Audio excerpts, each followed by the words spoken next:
Okay. Good afternoon, everyone. Thank you for coming.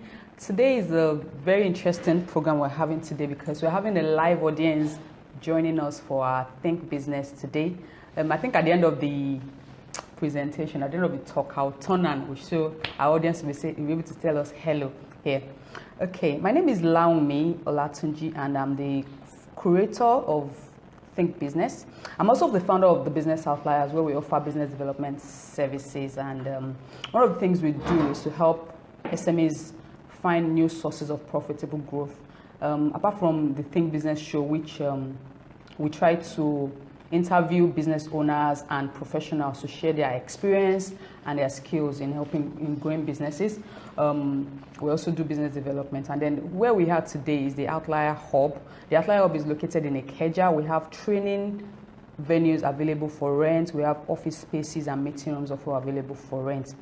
Here with me today is, I've been hyping this story for the past 1 week. We're supposed to have this show last week, but we had to postpone till today until right now. So right now it's happening. I'm super excited to welcome Morenike Oluyemi. She is the founder and CEO of Femnix soaps. Now she has, I'm very excited talking to her because she's someone I've known for quite a while now, and I know when exactly she started this business, and I know how she started because I used to buy from her then, and I've seen the transformation, the growth. Starting with such very little money, and she's grown the business to something that she herself is very proud of today.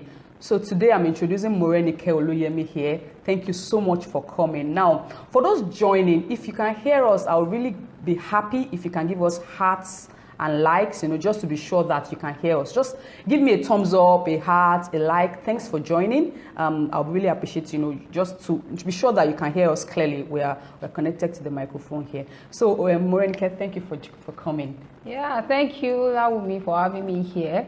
Okay. We have known for how many years now? Maybe 8 years or more. Yeah. Yes. In Unilag. Exactly. When we're pursuing school. So we're running a master's program like that in Unilag then, and that's where I met Morenike, and I also met her husband. She met a student, not my husband. Of course, we're all both, trying to do the master's there. Then. By the way, both of us have background in something very, very strong. So I have a background in geology, petroleum economics, and those kind of things, and she has a background in geophysics. So our story comes way back to when we were students. So thanks for those hearts. At least that makes me know that you can hear us. So thank you so much for joining. So just to cut the chase and to cut the long story short, I just want to know more about your business. Just tell us about Femnix soaps and the whole idea. Okay. Once again, my name is Morenike Oluyemi. The name of my business is Femnix Soaps. It's actually a subsidiary of a big name. Okay. Femnix Megabits Resources Limited.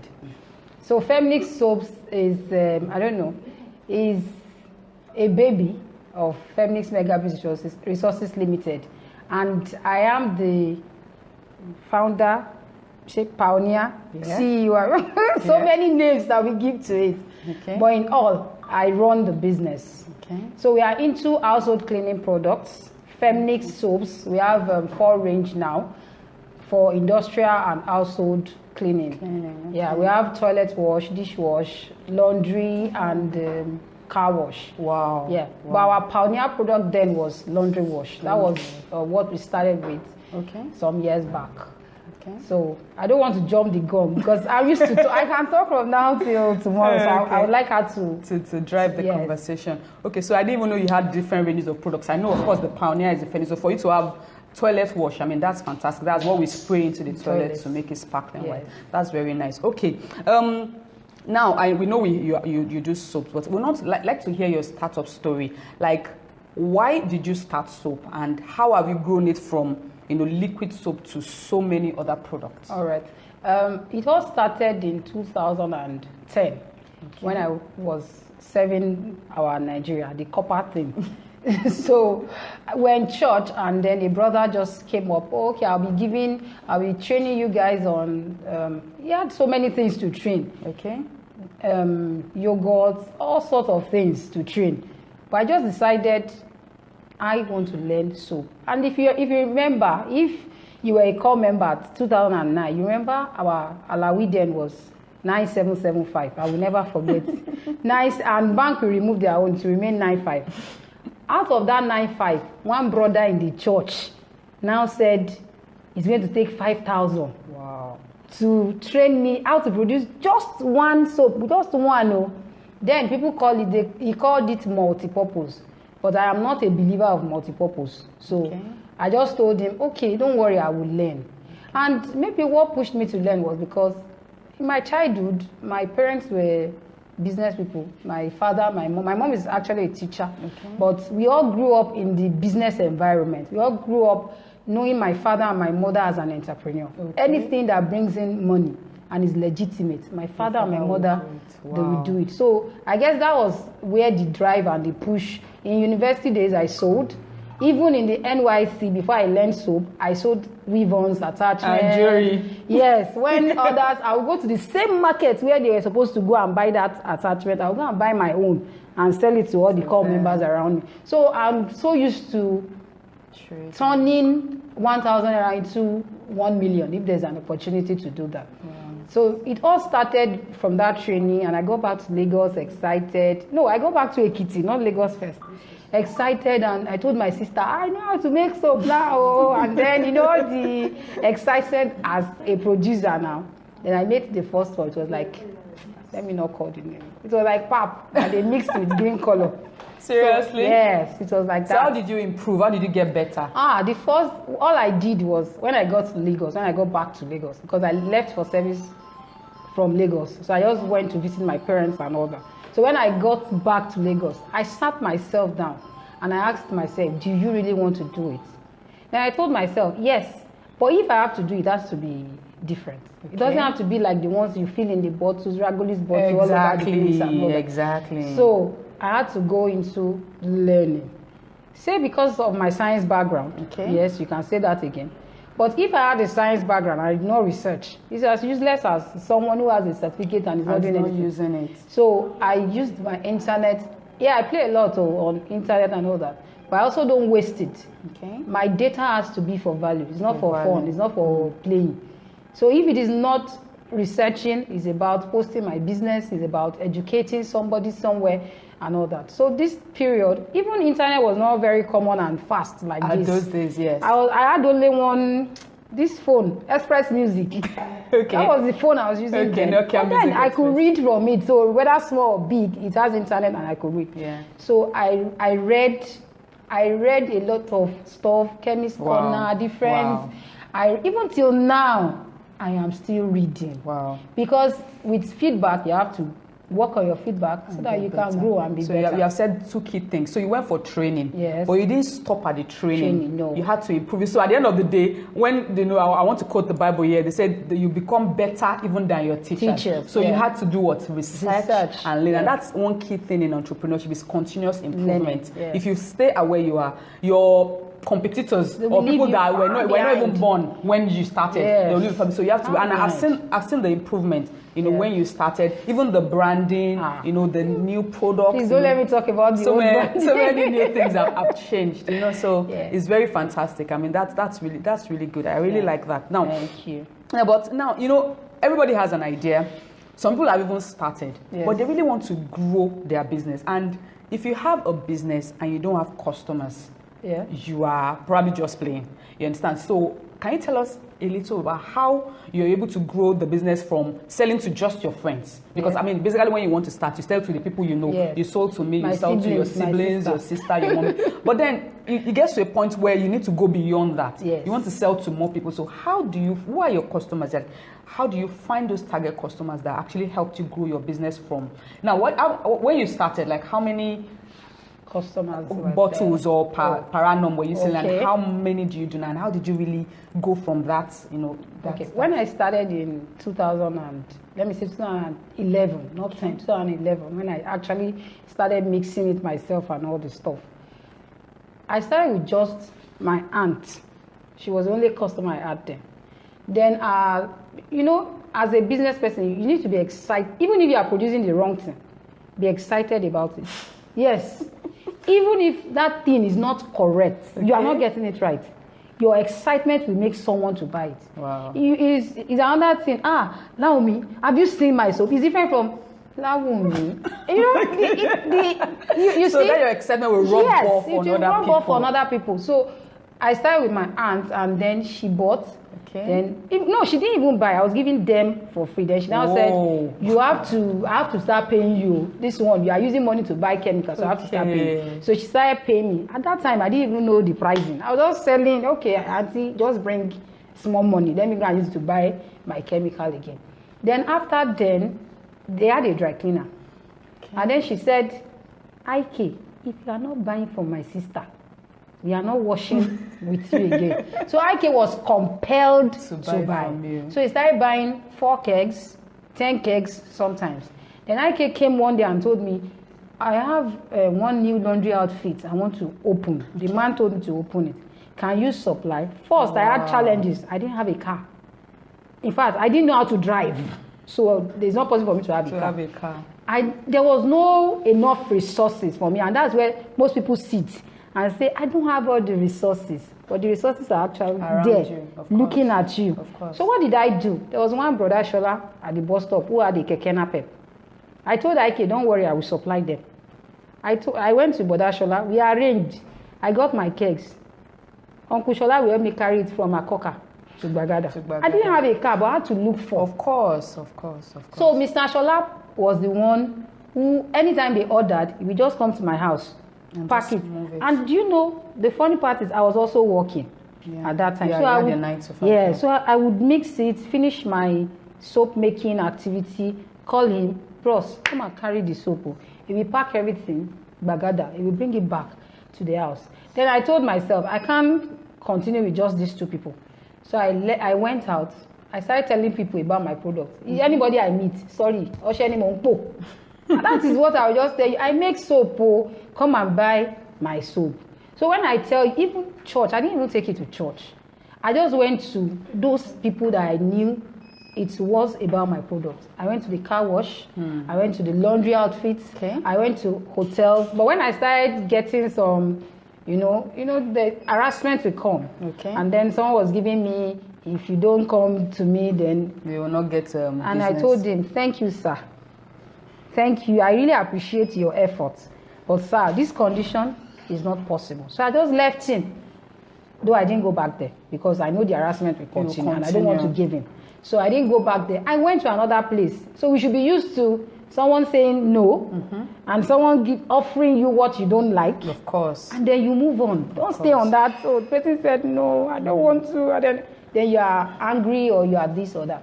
So I would say what really pushed me out was because I decided to work with my customers directly.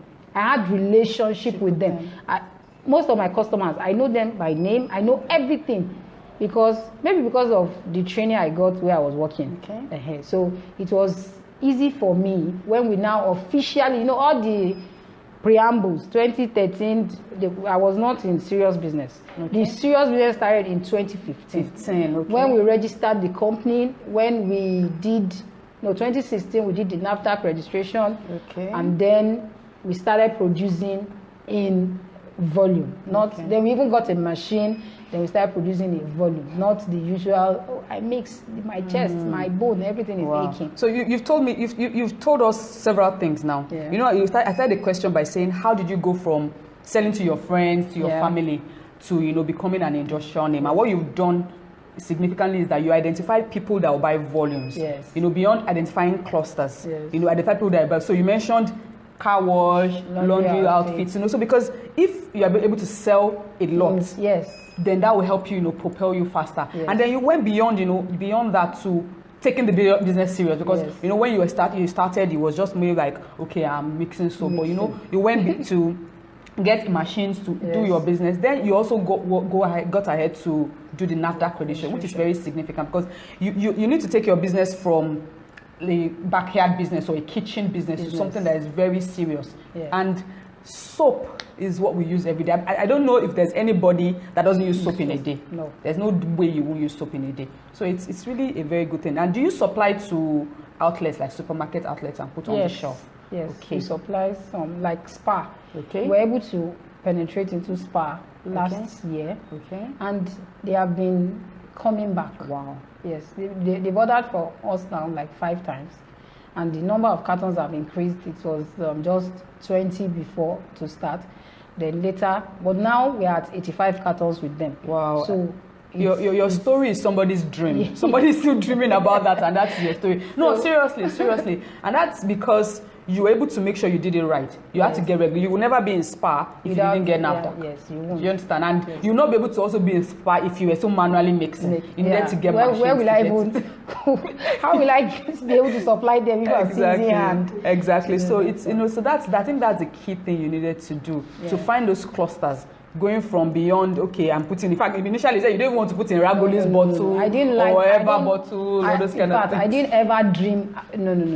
Even the people I train now, I tell them, no matter how small you want to start, please don't start with ever bottle. Exactly. Please. So you need to brand it promoting from, on you. You need to brand it from the onset. Yes. No matter how small, in fact, no matter how ugly the brand is looking, but you need to be sure that you are distinct. Yes. Because so that when someone says, I want to buy soap, you won't just buy anything. They will know that they're looking for you, and they will not forget that name. That name, yes. Very important. Very important. So that's like as per the marketing and putting the brand out there. That's fantastic. And we are even still marketing, Of course. Every day. Of course. I mean, working. You have to continue to do that, because now you've reached a certain milestone.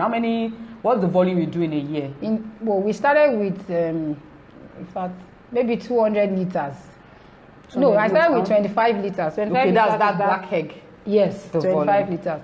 But in fact, for almost a year, when I started, it was just maybe, I don't do more than 200 liters in a year, max. That's like 8 of those kegs in a year. But right now, we produce almost 20 liters, 20,000 liters, like I sent to you. Yes. Per annum. Wow. Now. So, please, I want to understand, 20,000, I know this tanker for buying diesel is 33,000 liters. So you are more than half of that. So, because I'm trying to put, when you say those figures, they might not make anything, but when you're trying to visualize it, from one keg to half a tanker, that's fantastic. But when we start, you'll probably think, when will it ever grow? When will it ever grow? Then someone told me that Coca-Cola, when they started, that their first year, probably they said they sold maybe just a few bottles. Maybe like 10 bottles in a year. So imagine going from a keg, 25-liter keg, to half a tanker. That's a tanker that supplies diesel. That's fantastic. That's fantastic. And it's because of the things you have done. You initially you started with having to make sure that you are better than you were yesterday, and that's continuous improvement. Learning continuously, keep marketing. And a lot of women will say, how do you do it? You are working now. So you started while you were working. Yes. I mean, you were serving, you were doing a master's program, you were working, you were married, you had children. Everything that you might say is wrong. Yes. Everything I might say is a challenge or is a restriction. Yes. You were able to still consistently do it, and you keep doing it, and that's been very wonderful. Yeah. And a lot of people would say, how do I leave my job? I don't like this job. I need to start a business on my own. But what I say to people is that job that you have, the resources that you get from it is what you will use to pursue your dream, that passion that you have. So why don't you try and make the best out of it, even if it's money that you are saving?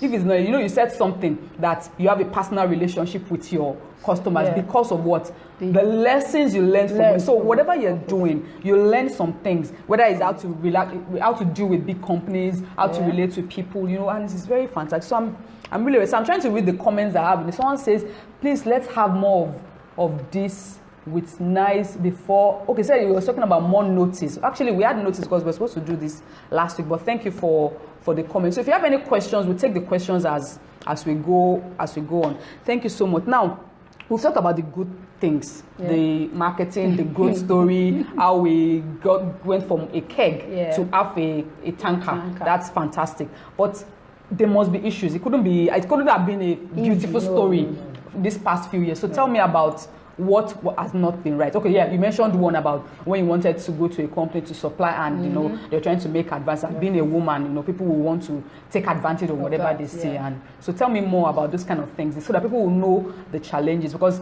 when you're on social media, entrepreneurship will sound rosy and beautiful and shiny. That, wow, I can make it. But, you know, so I want to hear those things that, why is it difficult? What can go wrong? Yeah.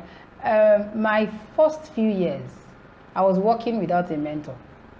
Okay. You see, when you're in business, you are not a lone soldier. You should work with a mentor. Okay. I found my mentor just like on a radio show like this, and I copied the number. I pursued her until I got her. You see, people will pursue and then they will give up. Yes. No. I pursued her until I got. I was on their EDC. I was on their case until I got the woman's number. And I got the woman's number. I told her I wanted to take her out on a date. Eventually, we went for the date and she paid. I didn't pay. She paid. Yes, she paid. And she told me almost everything I needed to know. So you have to be ready to be a mentee to somebody. Jesus served. Sorry, we are Christians. I guess that's why we are mentioning Bible and Jesus. It's fine. We have to be ready to serve. You can't be a leader without being a servant first. So anytime my mentor calls me, if she calls me today in the midnight, she needs me to do something, my friends, I am awake to do it for her. Any day, anytime. I got another mentor again. There are two of them, and they have been so helpful. Okay. So at first, I started with me, myself. Mentoring yourself. Myself. And that pace was pretty slow because I was just doing it even my branding. Oh my God. I wanted to reinvent the wheel. Then my mentor said there are some businesses that when you reinvent the wheel, you put yourself in trouble. Why not confuse the wheel? Don't reinvent that wheel. Confuse the wheel. Okay. Yes. And that is why my business started with a pink color. That is why now you will see green, blue, and yellow, because those are the common colors for soap. You won't. It's only in hand wash range you find all the purple, the pink, and all the beautiful other. These are subtle things that you will not know. Yes, you won't know. You won't know on your own, except someone who has gone. You just feel I like yellow, so it has to be yellow. I like purple, so my soap has to be purple. No, there are some things that you need to know. And if you don't go through someone who has gone through the same thing, forget it. You just be doing, and you will now be doing it over, and be struggling, and then you wonder, I'm not making progress. But it's because you don't have a guide. So that was my number one challenge. I didn't have a guide. Okay. So I was just doing it the way I see it. So when I had a guide, then she assisted with a lot of things. Then another big thing that you will face is rejection. Okay. So you had better thicken your skin and get ready to face it. Rejected. You will go. In fact, there are places I will go, and then you won't even be able to enter. You just tell you, Auntie, just go. And then you look at yourself. Am I that dirty that someone is just hey, don't even come close? Then you will want. Am I smelling? You will have to. You know, there was a day I was actually rejected. I went to my car.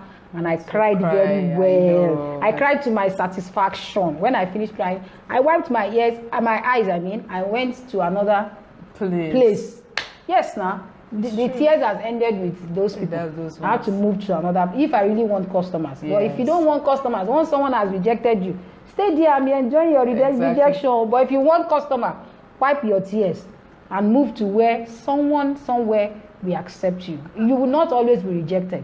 And you forget that if you're in Lagos, there are about 20 million human beings in Lagos. So if one person, 1 over 20, in fact, 1 million in 20 million is small. It's small. So that means I still have a long way to go and more people to meet. Exactly. So this scheme, you have to make it like me. Now when someone insults me, I just say it's Femnix, so it's not Morenike. Yes, sir. So it's Femnix they are insulting. At that point, I am Femnix. I am not Morenike. Yes. So I represent a brand, so not me.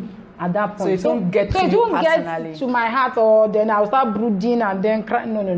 It doesn't. So aside rejection, a lot of people say capital is their major challenge. But I tell people, Your mind is your major challenge. Wow. I also would have waited in my parlor and say, I am not starting without my 2,000 naira that I took that time to go and buy chemical. And then sit down there and say, no, I'm not starting until I have 50 million. Yes, on your own, no.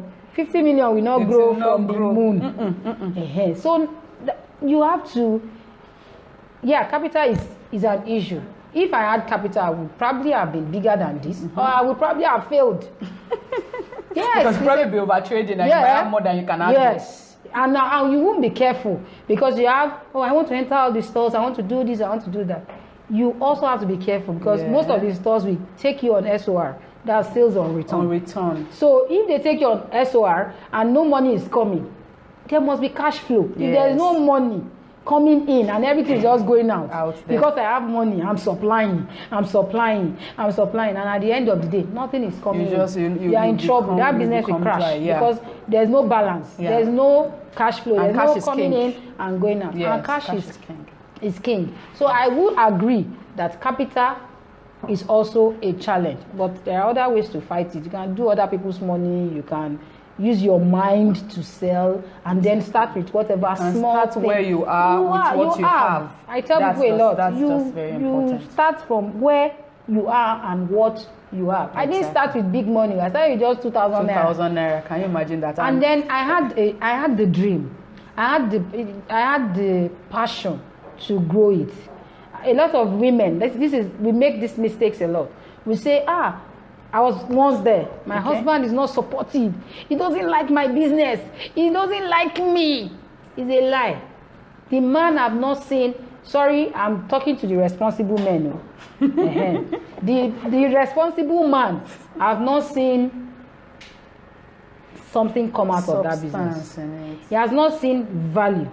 He has not seen growth. Okay. If you remember, I said it was just my 25 liters.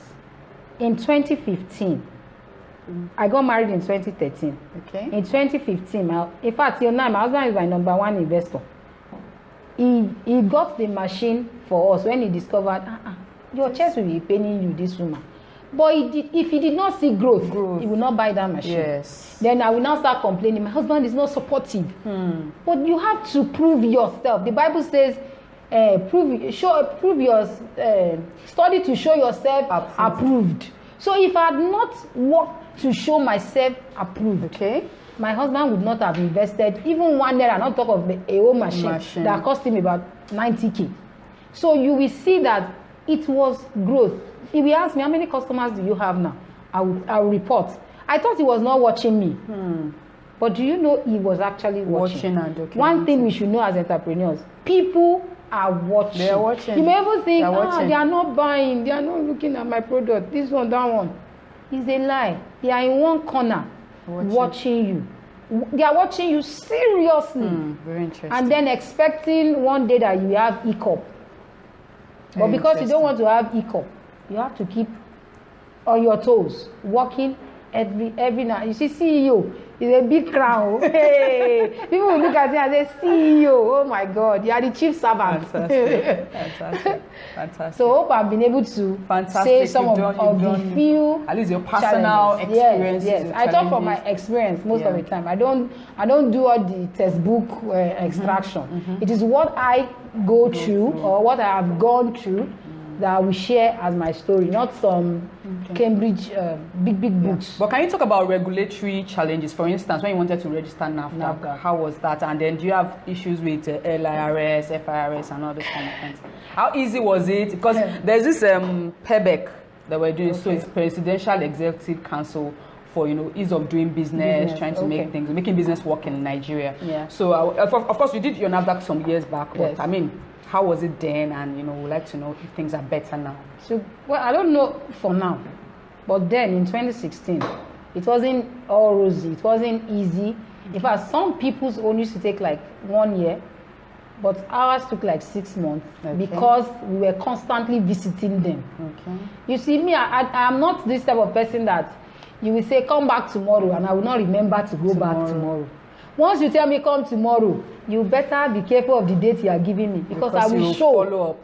I will show because it is important to me. So what we did then was we were constantly on their case. Okay. We always going there. We had who to call. We had, because I will press you until you give me your number. So I had who to call. I had who to ask questions. This is what you're supposed to do. This is what you need, and all that. Okay. Then when tax issues started, we also got, though we don't have plenty money, but we had to look for people who can still do it for us within our capacity, not the big consultant. So you got like a tax consultant? Yes, and he explained everything we needed, and then this is what you're supposed to do now. This is where you are. Get all your books together. This, and work on your tax, which we actually did. And in fact, he's still the one handling it. Very good. All that. Very good. So it's important that you don't put everything on yourself, because you might not be able to do something. You will wear out. So you need to get help. You know, outsource some. You don't need to look for a very big firm. My assistant number one cheerleader is the one in charge of the tax. That's my husband. It's my PA. Okay, I think we've come to the point where we'll get questions from the audience. Like I said earlier, we have audience here, although you are not going to see them. Maybe at the end they will wave, come and take pictures. But if there are any questions, I'd like to take a question from anybody here.